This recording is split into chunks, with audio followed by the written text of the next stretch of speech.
प्रकार है। सोमवार, मंगलवार, बुधवार, गुरुवार, शुक्रवार एवं शनिवार शाम 6 बजे से 6:30 बजे तक तथा आवश्यकता अनुसार उपलब्ध अन्य टाइम स्लॉट। ये सभी कार्यक्रम अलग अलग फॉर्मेट और विषयों पर आधारित होंगे, जैसे उपन्यास एवं पारिवारिक विषयों पर आधारित धारावाहिक, प्रहसन एवं हास्य नाटक, विज्ञान, शैक्षणिक, reality show, quiz programme, talk show, युवाओं व बच्चों के कार्यक्रम, पर्यावरण विषय पर कार्यक्रम, पर्यटन, संस्कृति, उपभोक्ता संरक्षण व फिल्मी गीतों पर आधारित कार्यक्रम जिनकी भाषा हिंदी हो। विशेष रूप से सिंधी भाषा में निर्मित कार्यक्रम मैगजीन फॉर्मेट में जो सिंधी कला, भाषा, साहित्य, संस्कृति को प्रदर्शित करता हो, उन्हें वरीयता दी जाएगी। रिपीट श्रेणी के कार्यक्रम भी दूरदर्शन द्वारा निर्धारित शुल्क पर स्वीकार्य होंगे। प्रस्ताव का pilot tape DVC Pro 50 format में निदेशक दूरदर्शन केंद्र भोपाल को भेजें। इच्छुक निर्माता प्रस्तुतकर्ता अपने प्रस्ताव के साथ प्रोसेसिंग शुल्क के रूप में DDO दूरदर्शन केंद्र भोपाल के नाम दे 10,000 रुपए का क्रॉस बैंक ड्राफ्ट संलग्न करें। प्रोसेसिंग फी नॉन रिफंडेबल होगी। प्रस्ताव के साथ ही निर्माता के बैनर का आयकर रिटर्न तथा GST पंजीयन का प्रमाण पत्र भी जमा करना होगा। धारावाहिक कार्यक्रमों के प्रस्ताव के साथ प्रत्येक एपिसोड का सारांश तथा 4 एपिसोड की विस्तृत स्क्रिप्ट संलग्न करें। कार्यक्रम का निःशुल्क प्रसारण दूरदर्शन की DTH सेवा पर भी किया जा सकता है। इस हेतु बाह्य प्रस्तुतकर्ताओं द्वारा अंडरटेकिंग प्रस्तुत की जाए। कार्यक्रम के कहानी अथवा उपन्यास पर आधारित होने की स्थिति में प्रस्तुतकर्ता द्वारा लेखक का सहमति अनापत्ति प्रमाण पत्र प्रस्तुत करना आवश्यक होगा। इस संबंध में इंडियन कॉपीराइट एक्ट 1957 के प्रावधान लागू होंगे। प्रस्ताव के साथ प्रोडक्शन टीम के सभी सदस्यों, निर्देशक, लेखक, संगीत निर्देशक, छायाकार आदि के विस्तृत बायोडेटा भी संलग्न करें। इच्छुक प्रस्तुतकर्ता समस्त औपचारिकताओं को पूर्ण करते हुए दिनांक 5 नवंबर 2019 तक अपने प्रस्ताव जमा कर सकते हैं। अंतिम तिथि के बाद प्राप्त प्रस्तावों पर विचार नहीं किया जाएगा। दूरदर्शन मध्य प्रदेश पर प्रसारित होने वाले प्रायोजित कार्यक्रमों के लिए रेट कार्ड तथा अन्य जानकारी के लिए वेबसाइट www.ddbhopal.nic.in देखें या दूरदर्शन केंद्र भोपाल के प्रायोजित कार्यक्रम अनुभाग में संपर्क करें। हमारा पता है द्वारा कार्यक्रम प्रमुख, दूरदर्शन केंद्र, श्यामला हिल्स भोपाल, पिन 462013।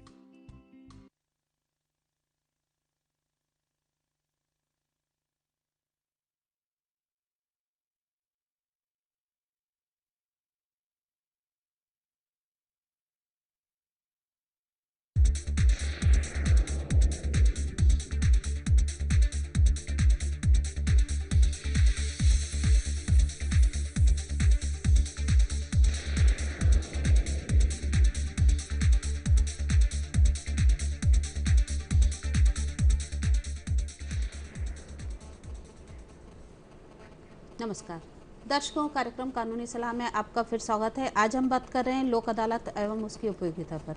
बातचीत के लिए हमारे साथ हैं जिला एवं सत्र न्यायाधीश भोपाल तथा अध्यक्ष जिला विधिक सेवा प्राधिकरण भोपाल श्री राजेंद्र कुमार वर्मा जी। सर, कार्यक्रम कानूनी सलाह में आपका बहुत बहुत स्वागत है।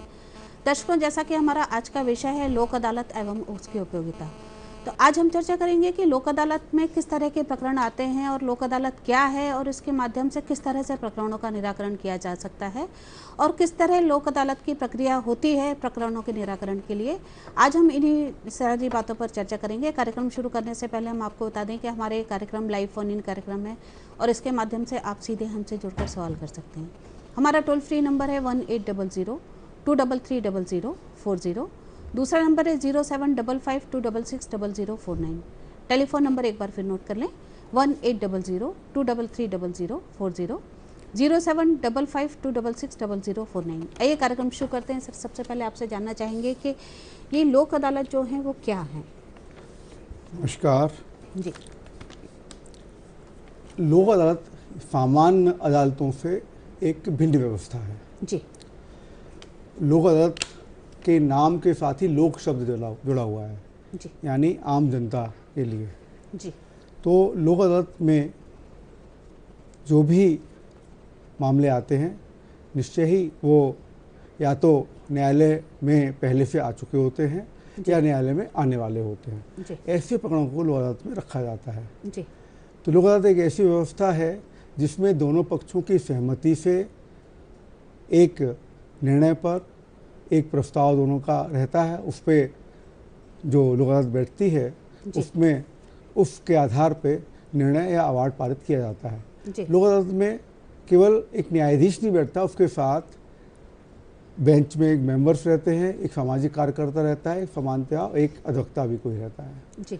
तो लोक अदालत का प्रयास रहता है कि दो पक्षों के बीच में जो भी विवाद हैं वो दोनों की सहमति से दोनों को बिठाल के उन्हें समझा बुझा के उससे सहमति से उसको सुलझा लिया जाए। तो लोक अदालत जो सामान्य लोक अदालतें हैं उससे भिन्न एक व्यवस्था है, लेकिन लोक अदालतों में न्यायाधीश बैठता है, और जहाँ राजस्व मामलों की लोक अदालत होती है तो वहाँ राजस्व मामले के जो वहाँ के अधिकारी रहते हैं, FDO आदि, वो बैठते हैं। तो जिस आजकल लोक अदालत हर स्तर पे लोक अदालत केवल जिला न्यायालय या तहसील न्यायालय पर ही नहीं, जिला न्यायालय से लेकर तहसील न्यायालय से लेकर माननीय उच्च न्यायालय और माननीय सर्वोच्च न्यायालय के स्तर तक आयोजित की जाती है। जितने भी अन्य प्राधिकरण या अधिकरण हैं जहाँ पर, जैसे कंज्यूमर फोरम है, इस तरह के वहाँ पे भी जहाँ दो पक्षों में विवाद है कोई, उस विवाद को निपटाने के लिए लोक अदालतों का आयोजन किया जाता है। लोक अदालत सबसे पहले वर्ष 1982 में गुजरात में आयोजित की गई थी। लोक अदालत को कोई कानूनी आवरण नहीं दिया गया था, लेकिन वर्ष 2002 में CPC में संशोधन किया गया और उसमें लोक अदालत का एक 4 जो व्यवस्थाएं की गई उसमें अल्टरनेटिव डिस्प्यूट रेजोल्यूशन के लिए उसमें एक लोक अदालत को भी शामिल कर दिया गया। जी सर, आपने बहुत अच्छी जानकारी दी है। अब सवाल ये उठता है कि लोक अदालतें बनाने के पीछे क्या वजह थी, क्या इसके पीछे क्या उद्देश्य था और क्यों महसूस की गई लोक अदालतें बनाने की व्यवस्था? ये हम सब लोग जानते हैं कि अपनी जनसंख्या, विशेषकर भारत की जनसंख्या निरंतर बढ़ती जा रही है।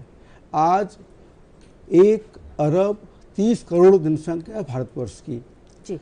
निश्चय मानिए आप, जिस संख्या अनुपात में जनसंख्या बढ़ रही है उस अनुपात में ना तो अदालतें बढ़ पा रही हैं, ना ही न्यायाधीश नियुक्त हो पा रहे हैं। और जब जनसंख्या बढ़ती है तो विवाद भी बढ़ते हैं, लोगों के कानूनी मुकदमे भी बढ़ते हैं, लोग अदालतों तक आते हैं। और आज भी अदालत में, न्यायालयों में जनमानस का बड़ा विश्वास है, और जब कहीं से उसे कुछ न्याय नहीं मिलता तो उसकी कोशिश रहती है कि वो न्यायालय में जाए, वहाँ से न्याय प्राप्त करें। जी सर, एक कॉलर लाइन पे आ गए हैं, इस बीच हम उनका सवाल लेते हैं। ये अच्छा है कि ये पानी पी रहा हूँ। जी सर, नंद स्वरूप जी, कार्यक्रम कानूनी सलाह में आपका स्वागत है। बताइए क्या पूछना चाहते हैं? नमस्ते मैडम। नमस्कार जी, स्वागत है आपका। मैं जानना चाहता हूँ, लोक अदालत का नारा है, ना कोई जीता ना कोई हारा है। लोक अदालत सबका करती, सम्मान किसी का वो नहीं करती। अपमान पहली दफा में जो केस होते हैं, जो केस चलते हैं, उन्हीं को इसमें न्याय किया जाता है कि नए केस बीच में दिए जाते हैं? देखिए, लोक अदालत में तो आप न्यायालय में जो केस नहीं आए हैं, प्री लिटिगेशन कहते हैं, प्री लिटिगेशन, उन केसों को भी रखा जाता है। तो ऐसा नहीं है कि नए केस नहीं आ सकते हैं, और केस 10 वर्षों से चल रहा है, सालों साल चल रहा है, ऐसा नहीं है। लोक अदालत में दोनों पक्ष प्रार्थना करते हैं तो नए केस भी जाते हैं, और जिसमें संभावना न्यायालय को लगती है, न्यायाधीश को लगती है लोक अदालत में निपटाया जा सकता है, उस लोक अदालत में भेज सकता है वो। तो ऐसा नहीं है कि केस पुराना होना चाहिए आपका कोई। नंद स्वरूप जी, जैसा कि हमारे एक्सपर्ट ने बताया कि प्री लिटिगेशन यानी जो न्यायालय में समझौते योग्य केस हैं, उनको आपको लगता है कोई केस फाइल किया गया है और उसको अगर वो नंबर पे नहीं भी आया है तो प्री लिटिगेशन के माध्यम से उन केसों को रखा जाता है। आप जो भी पार्टी हो ये कहती है कि हमें समझौता कराना है, तो वो केस भी इसमें रखे जाते हैं और वो भी समझौते के माध्यम से निराकृत हो सकते हैं। सर, आप बता रहे थे कि लोक अदालतों की आवश्यकता क्यों महसूस की गई? बात मैं कर रहा था जी कि इतनी आबादी बढ़ चुकी है, अदालतें और न्यायाधीश इतनी संख्या में स्थापित नहीं की जा सकती और ना ही इतनी संख्या में न्यायाधीश नियुक्त किए जा सकते हैं। अदालतों का बोझ दिनों दिन बढ़ता जा रहा है। तो ऐसी दशा में सोचा गया कि एक रास्ता कोई निकाला जाए। तो सोचा गया, और एक बड़ी अच्छी चीज़ भी, क्योंकि जब भी अदालत में फैसला होता है तो एक जीतता एक हारता है। बिल्कुल। लेकिन लोक अदालत में जब कोई निर्णय होता है तो दोनों पक्षों की सहमति से होता है, तो दोनों पक्ष जीतते हैं, कोई हारता नहीं है। सबकी जीत, ना किसी की हार। जैसा अभी कॉलर भी कह रहा था, तो वहाँ दोनों पक्ष जीतते हैं। तो लोक अदालत से एक तो आपसी सद्भाव बढ़ता है, विवाद हमेशा के लिए समाप्त होते हैं। तो लोक अदालत की आवश्यकता जो महसूस की गई, सबसे बड़ी बात तो अदालतों पर जो दिनों दिन बोझ बढ़ता जा रहा था, न्याय काम का अभी भी बोझ है, ऐसा नहीं है, लेकिन लोक अदालत के माध्यम से पक्षकारों को शीघ्र और सस्ता और सुलभ न्याय उपलब्ध हो जाता है कि दोनों पक्ष आपस में बैठ के उन्हें समझाया जाता है, उनका जो विवाद है कोशिश की जाती है कि दोनों पक्ष एक अपने निष्कर्ष पर पहुंच जाए सहमति पे, और दोनों पक्षों की सहमति से उसमें निर्णय पारित अवार्ड पारित कर दिया जाता है। तो लोक अदालत सबसे बड़ी चीज़ कि शीघ्र, सुलभ और सस्ता न्याय का बहुत बड़ा अच्छा साधन है लोक अदालत। बिल्कुल सर, इस बीच एक कॉलर लाइन पे हम उनका सवाल लेते हैं। राकेश जी, कार्यक्रम कानूनी सलाह में आपका स्वागत है, बताइए क्या पूछना चाहते हैं।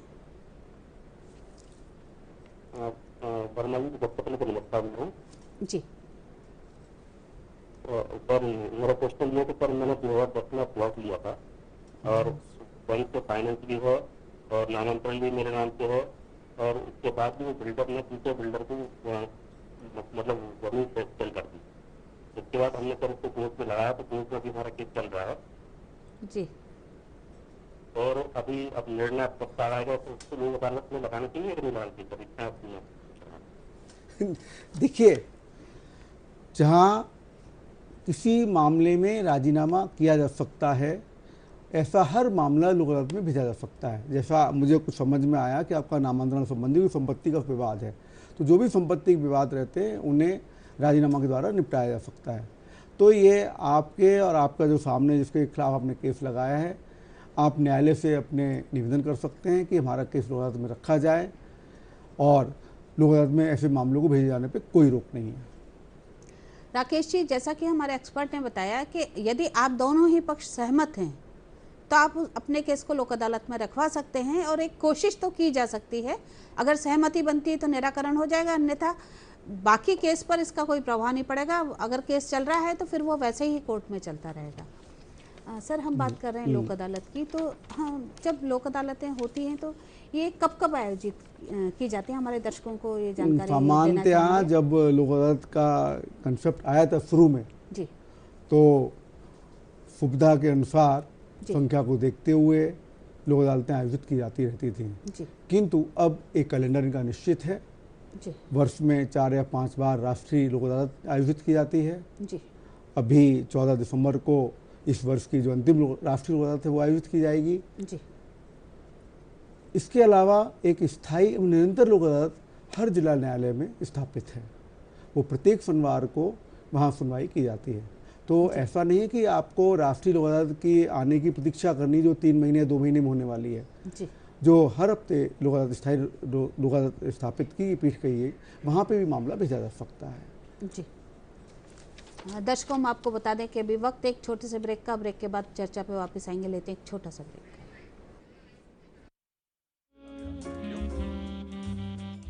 पापा, ये क्या कर रहे हैं? मेरा बिल पे कर रहा हूँ। आपने टोटल के नीचे वाला कॉलम चेक किया?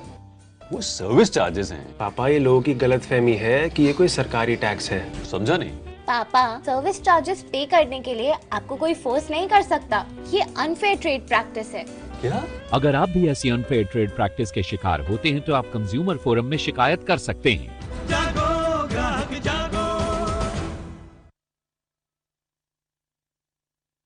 ब्रेक के बाद हम फिर हाजिर हैं। हम आपको बता दें कि आज हम बात कर रहे हैं लोक अदालत एवं उसकी उपयोगिता पर। एक बार फिर याद दिला दें, बातचीत के लिए हमारे साथ हैं जिला एवं सत्र न्यायाधीश भोपाल एवं अध्यक्ष जिला विधिक सेवा प्राधिकरण भोपाल श्री राजेंद्र कुमार वर्मा जी। आइए चर्चा जारी रखते हैं।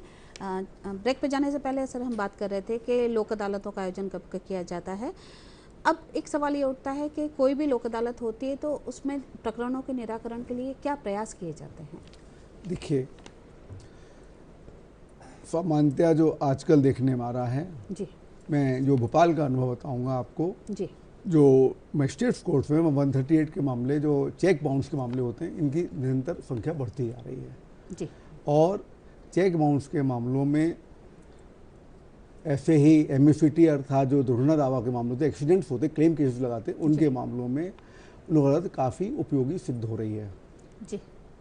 प्रयास की बात है, जब भी राष्ट्रीय लोक अदालत आयोजित की जाती है 2 या 3 महीने का जो गैप रहता है इस बीच में, जैसे बीमा कंपनियां हैं जो दुर्घटनात्मक मामले, बीमा कंपनियों से प्री फिटिंग की जाती है, उनसे चर्चा की जाती है, हमारे जजेस नियुक्त किए जाते हैं उसके लिए चर्चा के लिए, और मैं खुद या जहाँ भी हर ज़िले में वहाँ के जिला न्यायाधीश हैं वो भी खुद चर्चा करते हैं। हम अधिवक्ताओं में जागरूकता लाते हैं, उनसे भी अनुरोध करते हैं कि वो अधिक से अधिक कोशिश करें कि केस लोक अदालत में निपटाया जाए। तो लोक अदालत के माध्यम से केसों को निराकृत करने के लिए हमारा प्रयास ये रहता है कि हम अधिक से अधिक मामलों को निपटाने के लिए संबंधित पक्षों से, जो भी पक्ष हैं उनसे चर्चा करें, संबंधित अधिवक्ताओं से, संबंधित कंपनियों, संबंधित अधिकारियों से। तो जो भी संभव होता है और जो भी आवश्यक दिखता है ऐसी चर्चाएं की जाती हैं और उसके अच्छे परिणाम भी आते हैं। जी सर, आपने बताया कि उसके लिए बेंच भी कोशिश करती है, जजेस भी कोशिश करते हैं और पक्षकार भी करते हैं। सर, जो लोक अदालत में समझौते होते हैं, जब हम बात करते हैं पक्षकारों की, तो उनको क्या लाभ होता है जिसके लिए वो लोक अदालत के माध्यम से कंप्रोमाइज़ करते हैं? अब लोक अदालत के में पक्षकारों को क्या लाभ होता है? सबसे बड़ा लाभ तो ये है कि जैसा मैंने पहले भी कहा, ना दोनों जीते कोई हारा नहीं, किसी में हारने की भावना नहीं आती कि मैं हार गया, दोनों ही अपने को जीता हुआ महसूस करते हैं। पहला लाभ तो ये हो गया। दूसरा, सिविल मामले जो होते हैं, प्रॉपर्टी आदि के जो मामले रहते हैं, इनमें कोर्ट फीस वापस मिल जाती है। जिसने दावा लगाया है मैक्सिमम 1.5 लाख रुपए कोर्ट फीस लगती ही है। आपके 20 फूट्स हैं या जो भी मामले हैं, तो जो भी कोर्ट फीस आपने दी है वो कोर्ट फीस नियमानुसार आपको वापस दे दी जाती है। सबसे बड़ा लाभ, दूसरा लाभ ये हो गया। तीसरा लाभ, जो सबसे महत्वपूर्ण लाभ है, वो है कि लोक अदालत का जो फैसला होता है, जो अवार्ड होता है, वो अंतिम होता है। इसके विरुद्ध कोई अपील कहीं नहीं होती है। सामान्य अदालत से जो फैसला होता है उसके ऊपर अपील होती है। यदि सिविल जज का फैसला है तो उसका अपील जिला जज की होती है, जिला जज का फैसला है तो उसकी अपील माननीय उच्च न्यायालय में होती है, माननीय उच्च न्यायालय में फैसला हुआ तो उसकी अपील माननीय सर्वोच्च न्यायालय में होती है। तो जबकि लोक अदालत जो होती है, भले ही सिविल जज का ने अवार्ड किया हो या जिला जज ने अवार्ड किया हो, एडीजी ने अवार्ड किया, वो अवार्ड अंतिम हो जाता है, उसकी कोई अपील कहीं नहीं होती है। सबसे बड़ा लाभ ये है। बिल्कुल, बहुत अच्छी बात कही है आपने कि जो लोक अदालत के माध्यम से प्रकरणों का निराकरण होता है और वो हमेशा के लिए अंतिम रूप से हो जाता है, फिर उसमें कोई गुंजाइश नहीं रहती। अब सर, सवाल ये उठता है कि लोक अदालत के माध्यम से कौन से प्रकरण होते हैं जिनका निराकरण किया जा सकता है? क्या सभी तरह के प्रकरणों का निराकरण लोक अदालत के माध्यम से होता है? जैसे मैंने बताया आपको, जो दीवानी मामले होते हैं, सिविल मामले कहे जाते हैं, जो प्रॉपर्टी संबंधित होते हैं, ऐसे सभी मामले लोक अदालत में निपटाए जा सकते हैं। जहाँ तक डांडिक मामले हैं, क्रिमिनल केसेस जो होते हैं, तो क्रिमिनल केसेस में जो CRPC में लिखा हुआ है, दंड प्रक्रिया संहिता में, कौन से मामले राजीनामा योग्य हैं, कौन से मामले राजीनामा योग्य नहीं है। तो जो राजीनामा योग्य मामले हैं वो सारे मामले लोक अदालत में रखे जा सकते हैं, लोक अदालत से उनका निराकरण किया जा सकता है। ऐसे ही जो बिजली चोरी संबंधित मामले विशेष न्यायालयों में, बिजली की लोक अदालतों में पेंडिंग हैं, ऐसे मामलों में लोक अदालतों के अवसर पर जो विद्युत वितरण कंपनियां हैं उनके द्वारा विशेष छूट दी जाती है। ऐसे मामलों को भी रखा जाता है। उनमें उनको जो छूट दी जाती है उसके आधार पर उनके पैसे जमा कर दिए जाते हैं, इसके आधार पर वो मामले उनके समाप्त हो जाते हैं। ऐसे ही जो नगर निगम द्वारा टैक्सेस वसूल किए जाते हैं, नगर निगम भी ऐसे लोक अदालतों के अवसर पर कई तरह की छूट प्रदान करती है, तो ऐसे मामले भी लोक अदालत में रखे जाते हैं।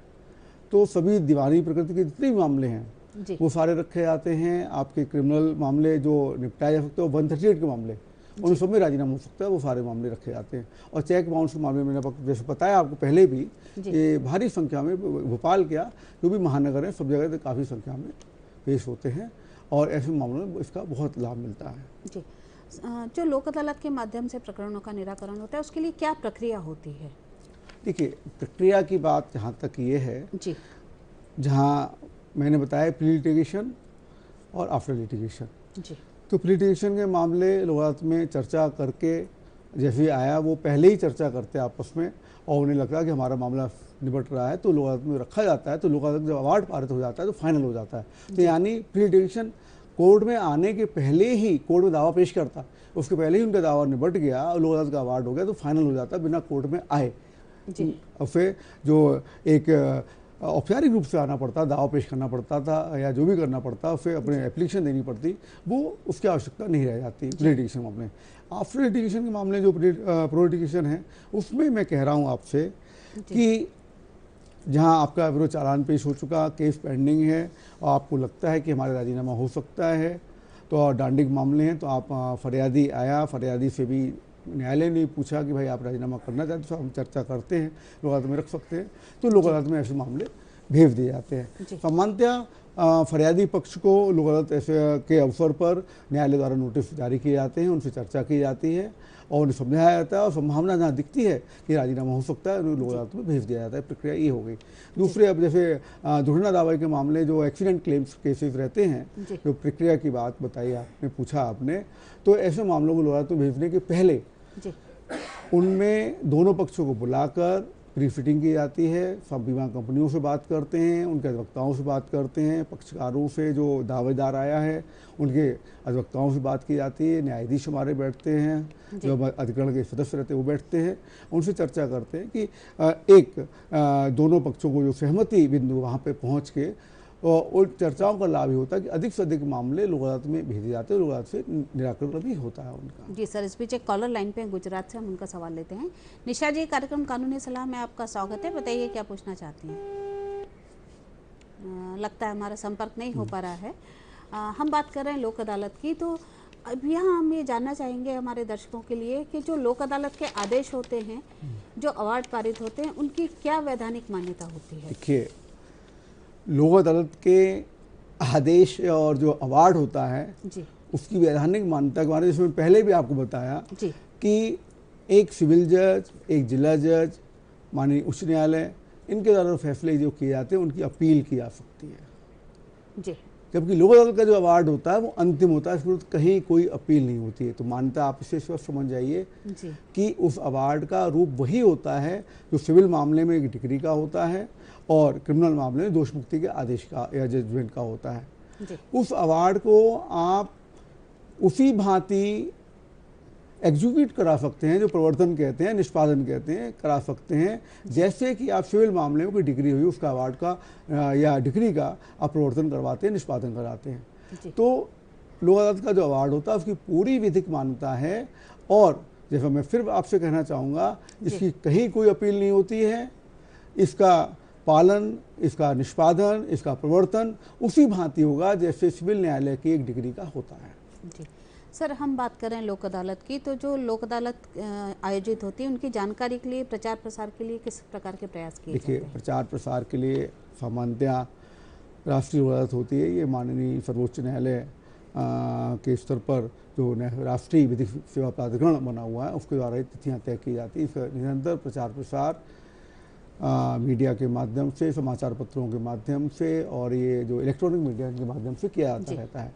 और हमारे यहाँ भी पोस्टर्स, बैनर्स, पैम्पलेट्स, इसके आधार पर हमारे बहुत सारे PLVs हमारे हैं जो ग्रामीण क्षेत्र हैं, वहाँ जा जाकर प्रचार करते हैं। हमारे जो भी नगर निगम के जोनल ऑफिसेस रहते हैं या विद्युत मंडल के या विद्युत वितरण कंपनियां, इनके जो ऑफिसेस रहते हैं वहाँ पे भी इस संबंध में प्रचार प्रसार किया जाता है किस तिथि को लोक अदालत है। न्यायालय में निरंतर इस संबंध में सूचना दी जाती रहती है। न्यायालय में सूचना पटलों पर बड़े बड़े बैनर्स, होर्डिंग्स, पोस्टर्स के द्वारा बताया जाता रहता है किस तारीख को लोक अदालत अगली होनी है। जी सर, लोक अदालत के द्वारा जो आदेश पारित किए जाते हैं, यदि कोई पक्षकार उसका पालन नहीं करता है तो ऐसे में जो दूसरा पक्षकार है उसके पास क्या रेमेडी है? मैंने जैसे आपको पहले ही बताया कि आप सिविल न्यायालय में गए, आपके पक्ष में डिग्री हो गई कि आपको 2 लाख रुपए प्रतिवादी देगा जी। आप लोक अदालत में फैसला हुआ, उसमें तय हो गया कि भाई 2 लाख रुपए प्रतिवादी वादी को देगा 1 महीने में, 2 महीने में, 3 महीने में, जैसे भी तय हुआ हो। सर, यदि उस अवधि में उसने पैसे नहीं दिए तो जैसे आप उस डिग्री के लिए एग्जीक्यूट कराने के लिए, प्रवर्तन के लिए आप आते आदेश 21 के अधीन, CPC के अधीन न्यायालय में, ऐसे उस अवार्ड को भी आप प्रवर्तन कराने के लिए न्यायालय में आ सकते हैं जी। मतलब उसका अवार्ड का वही रूप रहेगा जो एक डिग्री का रूप है। तो आप वो सामने वाला उस अवार्ड से बच नहीं सकता है, बल्कि जो एक सामान्य डिग्री होती है सिविल न्यायालय के रूटीन में, उसकी तो अपील वगैरह होती, इसकी तो कोई अपील ही नहीं है, उसे पालन करना ही है जी। और उसका पालन ऐसे ही कराया जाएगा जैसे न्यायालय के आदेश का डिग्री का होता है। जी सर, आपने बताया कि जो लोक अदालतें होती हैं उसमें आदेश का पालन नहीं करने पर क्या प्रक्रिया है। अब सर एक सवाल ये उठता है कि लोक अदालत के बारे में लोगों में कितनी अवेयरनेस है और जिस उद्देश्य को लेकर ये बनाई गई हैं वो कितनी सफल हुई हैं। सर एक और हम आपसे जानकारी यहाँ हमारे दर्शकों को दिलाना चाहेंगे कि जो नेशनल लोक अदालत है 14 दिसंबर वो आपने जानकारी दी, पर क्या इसके अलावा भी यदि कोई चाहे तो इसके पहले भी लोक अदालत? हाँ, मैंने आपको ऐसे बताया कि हर महीने के अंतिम शनिवार को स्थायी लोक अदालत की बैठती है। हर जिला न्यायालय स्तर पर हर जगह एक जिला न्यायाधीश इसके लिए नियुक्त किया गया है, अपर जिला न्यायाधीश स्तर का, एक सिविल जज स्तर का। तो यदि आपको ऐसा लगता है कि आप पक्षकार उस तारीख तक वेट नहीं करना चाहते हैं और अपना निराकरण उनका हो रहा है तो निवेदन कर सकते हैं, उनका प्रकरण स्थायी लोक अदालत में भेज दिया जाएगा। तो हर महीने की जो पहली शनिवार को लोक अदालत होती है उसमें उनका प्रकरण का निराकरण किया जा सकता है, उसमें कहीं से कहीं कोई दिक्कत नहीं है। जी सर, अवेयरनेस के बारे में हम लोक अदालत एक मतलब अब इसे पुराना नया कंसेप्ट नहीं है, काफ़ी पुराना कंसेप्ट हो गया है। 2002 में तो इसको बिल्कुल कानूनी रूप भी दिया जा चुका है क्योंकि CPC में इसको लिया जा चुका है। 1997 में ही अपने मध्य प्रदेश राज्य विधिक सेवा प्राधिकरण द्वारा एक लोक अदालत के संबंध में स्कीम भी तैयार की गई थी। तो ये लोक अदालतें के संबंध में जो अवेयरनेस है मुझे लगता है कि सामान्य लोगों में अभी भी कहीं ना कहीं थोड़ी सी कमी कहीं दिखती है जी।